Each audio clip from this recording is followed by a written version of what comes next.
Alright, hello people. I am making this video as an example of what a good tuned-in carburetor runs like compared to a very poorly tuned-in carburetor or poorly running carburetor, such as the one in this 83 Oldsmobile.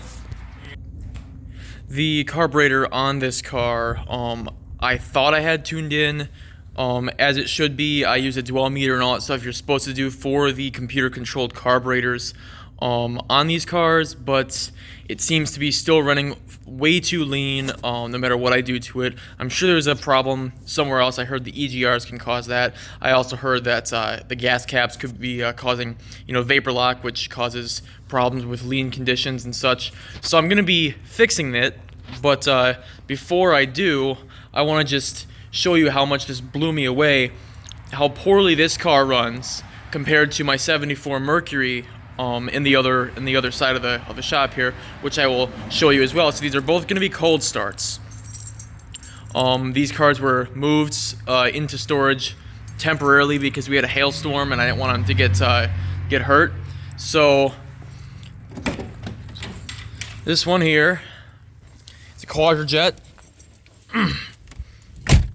And if you've ever owned a car with a Quadrajet, or you know how to operate a Quadrajet car, you should know that the proper way of doing it is one pump, and that's it, and it should start right up. But this one doesn't take that with one pump. It takes 2, 3, sometimes even 4. So as there's 3 pumps to it, and we'll see how she starts up.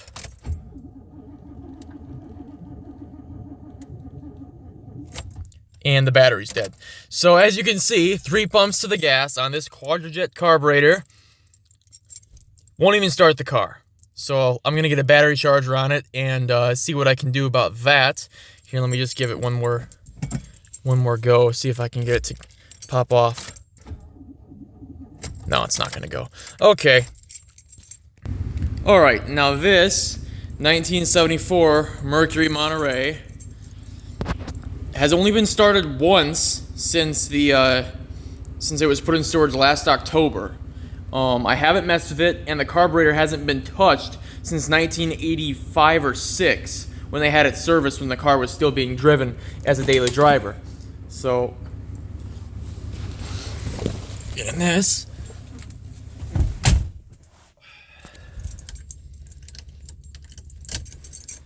I'm gonna give it 3 pumps, starts right up and stalls right away. There we go. See that?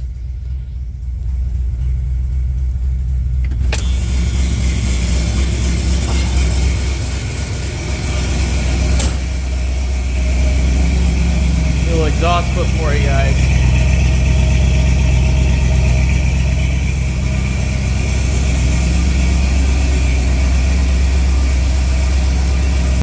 Okay, so it's been running for a few minutes. Kick off the high idle. Right? And it's just purring, right? So I'm gonna back it out and move it here, and we'll see how well she does.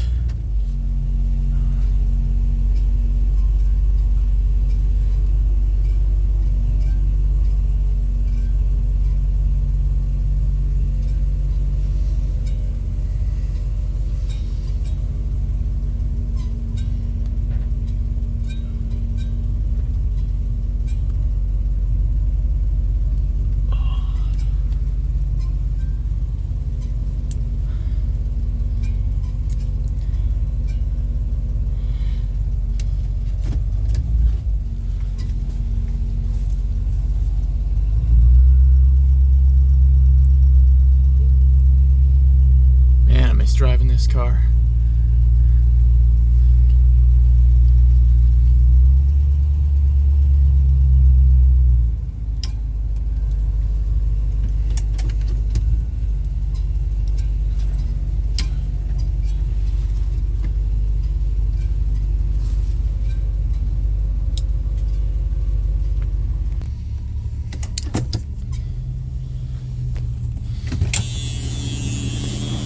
Ugh.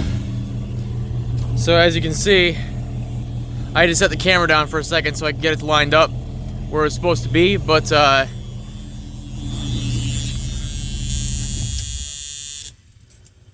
it started up and ran just fine, never stalled, never had any issues, just like a brand new car would, really. So now I've had the charger on the Oldsmobile for a while, so let's see how it does after giving it 4 pumps and letting the battery charger sit on there for a while. See what she does. Last time I started this car, I had to use starting fluid to even get it to pop off.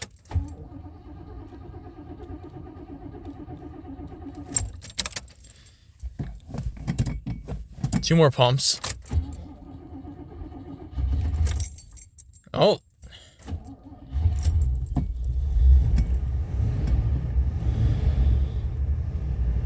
Wow. See that?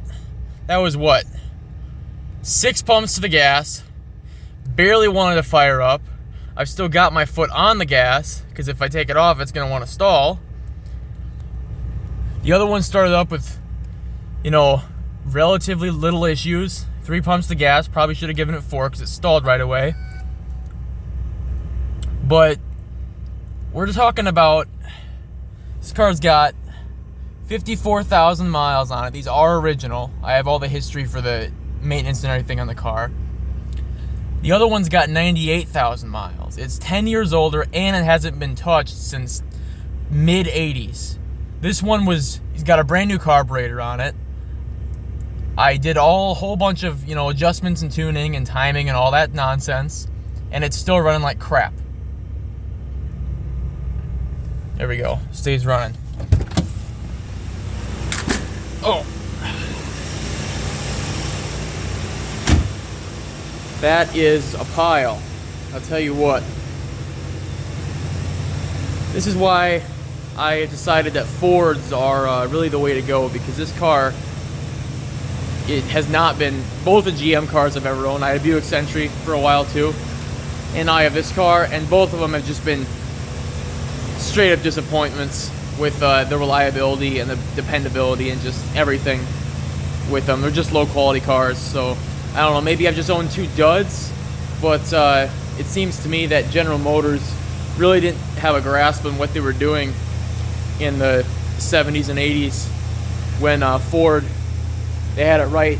That car hasn't been really driven hardly at all since the 80s, and it's running like a brand new car. This one's, barely starting after you almost flood the carburetor. So I'm going to disconnect the charger here, and we'll see how many times she stalls while I'm moving it over to its spot in the driveway.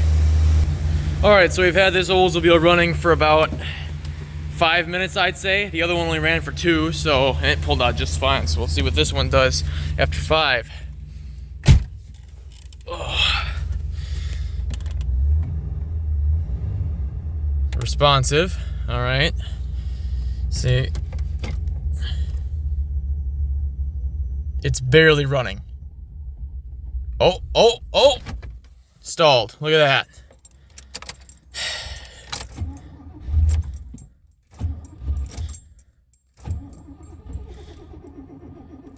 Battery's gonna die again. Holy shit. Nope. Yep, I'm gonna end this video here because this car didn't even get out of the shop. It's still sitting in the storage side of a shop. Pumped it, countless times. Was barely running. It's just a pile of junk. They don't run. Doesn't run worth a damn in the cold. Barely runs worth a damn in the hot. Pile of shit is what that is. Ford really did them better. So this is just a way longer video than I wanted it to be, but it's a video to show people how well, how well a carbureted car can run compared to how most of them run. Like this Oldsmobile here just runs like junk. Anyway, I'm gonna cut this off now. I didn't want it to be 10 minutes long. I wanted it to be more like 5 minutes, but you know, it is what it is. So hopefully some people find this humorous, how a newer, nicer, as this was a probably $13,000 or $14,000 car back in the day, how a newer, nicer car runs crappier than the old one that hasn't been touched since the 1980s. So yeah, hope you find that entertaining. And pretty soon I'll have more videos out on that Mercury as it gets warmer outside, because I want to start working on it so I can drive it around. Anyway, see you in the next one, guys.